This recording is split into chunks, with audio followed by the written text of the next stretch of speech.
Cameron, welcome to ExchangeWire HQ. Thank you so very much. much for having a coffee with me.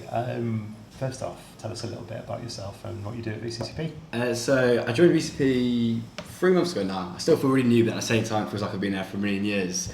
And I joined as Addressable Director to build out a programmatic offering. And I think for me it's really exciting for two reasons. So whole life before that I was at network agencies, Omnicom, IPG, and before I started VCCP about 18 months ago, James and Will, the CEO and CSO, came over to VCCP. And it's kind of with the premise that advertising is a little bit broken for many reasons, and one of them, which I've never really understood, is a disconnect between like the creative and the media.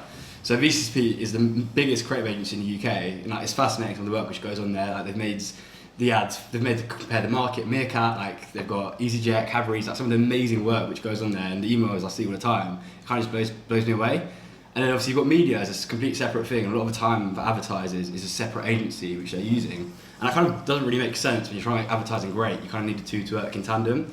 So the media agency is a lot smaller. James Will went to build it out, and I've joined him on that journey to build out the programmatic offering.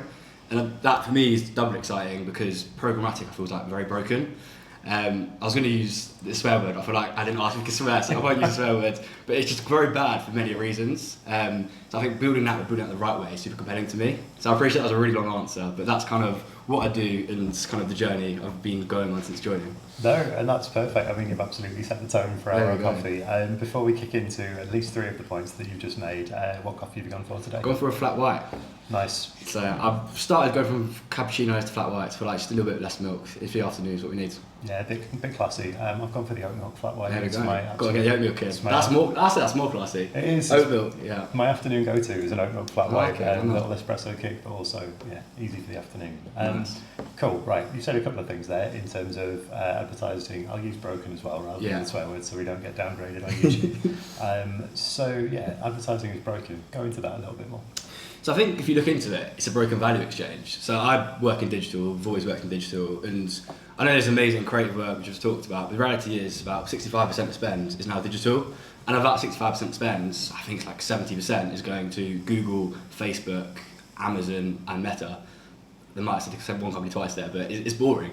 And as a result of that, I think as a whole industry, we've kind of been chasing efficiency rather than effectiveness. And in my world of programmatic, I think the best element to kind of show you this broken value exchange is, well, if you go onto the web now, you're consuming whatever content, like your favourite news, favourite sports sites, whatever, you're just littered with ads, and they're kind of just everywhere. And it's this thing where as a consumer, you're inundated with ads, a lot of them aren't effective, aren't necessarily good messaging, and they're always in your face, sometimes in front of the content.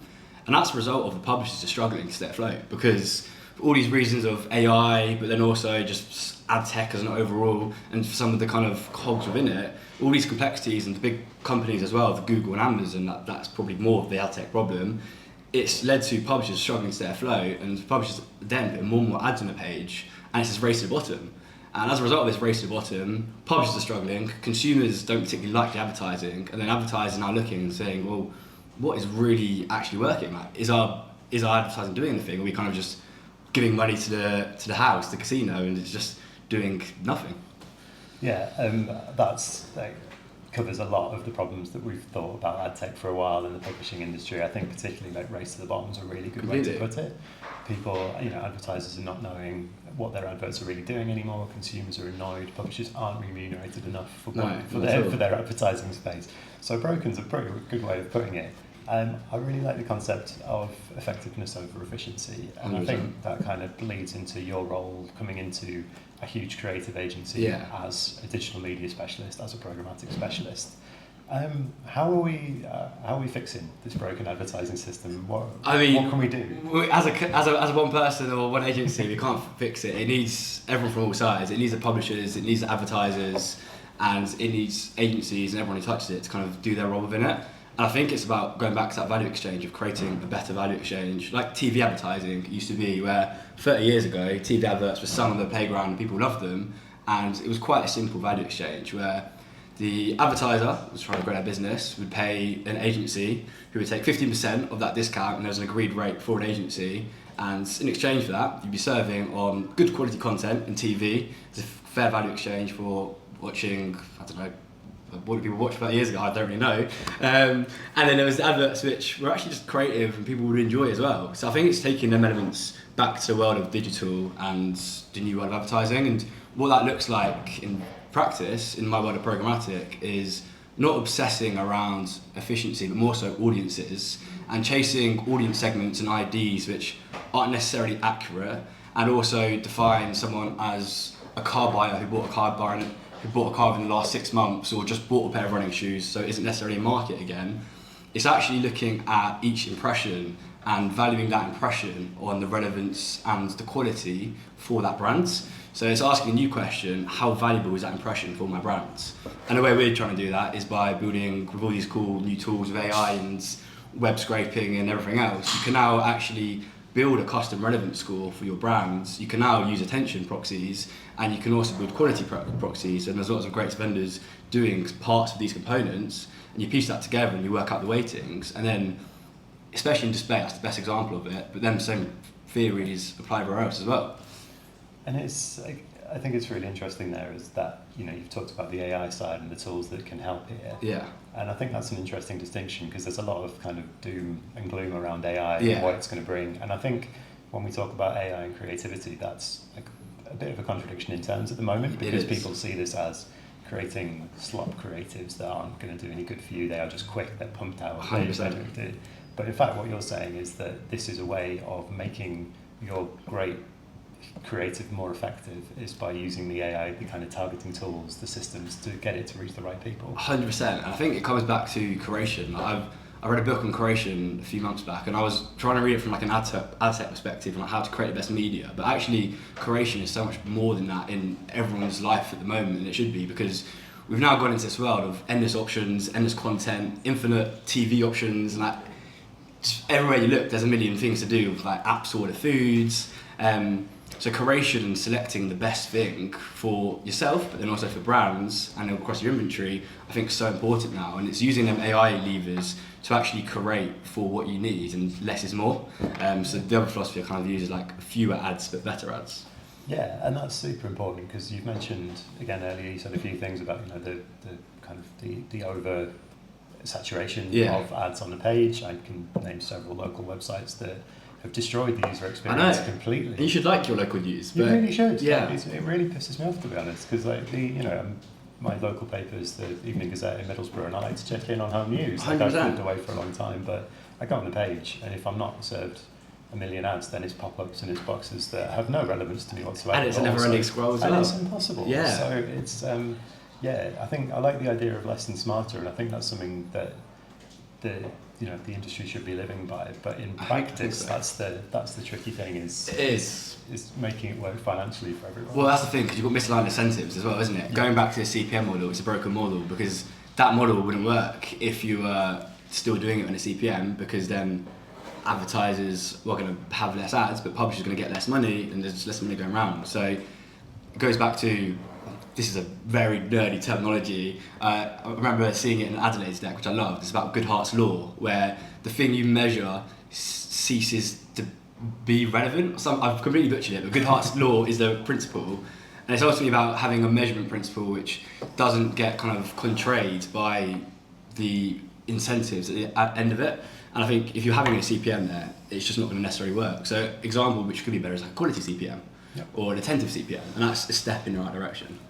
Yeah, and it's that curation play you mentioned as well, in terms of bringing not spray and pray approach that's happened so long and so often, and can be exacerbated by AI, and the fact it's so easy to make creatives, it really so is. easy to do that stuff.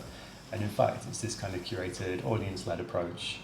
Again, you mentioned like display ads chasing you 6 months after you've bought that car or you've bought that pair of shoes. I think everyone's got a story about something chasing them around the web that they've already bought. Exactly. And that's that's where display failed, and that's where the change is happening, and where the new tools and the kind of the innovations we're seeing at the moment, and 100%. That partnership of innovation and creativity, I think, can push the industry back in the right direction. I completely agree. And also, like, I say display and programmatic because that's what I'm in, but it's not just a display and ad tech problem. I think Google and Amazon are the worst for it, where it's now about these black boxes of efficiency, and they're going to drive you conversions, and they do drive you great platform conversions, but are these incremental conversions, or are they going to happen anyway?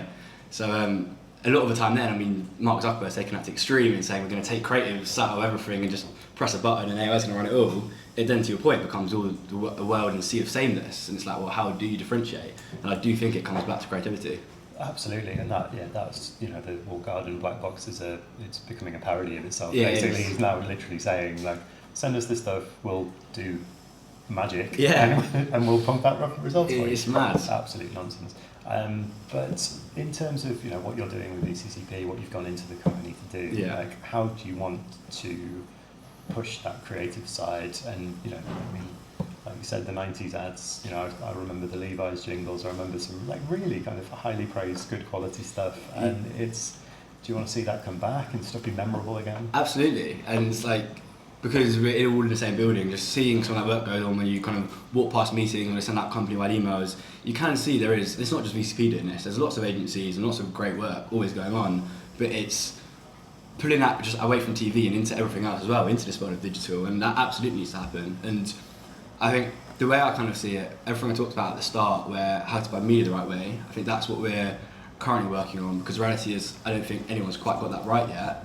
But I do also think in, let's say, 3 years, the way the AI moves, it's so quick, in 3 years that all becomes table stakes. And our philosophy is our philosophy, but ultimately anyone with these AI tools and automation tools can probably replicate the way to buy media quite easily. And then it comes back to the biggest lever of advertising effectiveness, which is the creative. And in my current role, I haven't been looking at that as much, because I think we've got phase one to go through first. Yeah. But longer term, there's so many interesting things which you can start to do. One of them, for example, which I find fascinating, is even using social media now to test your creatives. So I'm back in it, well, still now, but less so since joining New Rock's been so busy. But me and my friend built an app, and trying to post content on TikTok it's mind-boggling, because you spend hours on a piece of content and think, this is a banger, and then no one watches it. It gets like 20 views in comparison to something which is very low effort and does really, really well. But what's also really interesting about these platforms like TikTok now is that the algorithm decides. It's not the amount of followers you have, it's all based on a piece of content. So you can use that philosophy, whether that's through creative testing like a System 1, or if you've got no budget, literally just doing it in a TikTok environment and actually testing what creatives and what message resonate best. And that's the stuff we're starting to look into with a few integrated accounts we have, where it's actually building a creative framework and a testing framework which is looking at media and creative. And hopefully, like, in a year or so, I'm about to come back and say we've got so much more kind of case studies and ways of doing that. But it's a journey I think we're going on at the moment where it's exciting, but then also it's kind of a lot because it's changing ways of working from previous. Yeah, and I suppose that's like the mind shift is also one of the really big things that the industry has to go through. 100%. It's getting off this addiction to the cheap metrics and finding quality again. And the easy stuff as well. Yeah, exactly. Well, Cameron, we were going to have a chat about creativity, and we've ended up chatting about saving the ad industry, and I've loved it. So go. Thank you so much for coming in. Thanks so much for having me. Really enjoy that, and we'll come back again.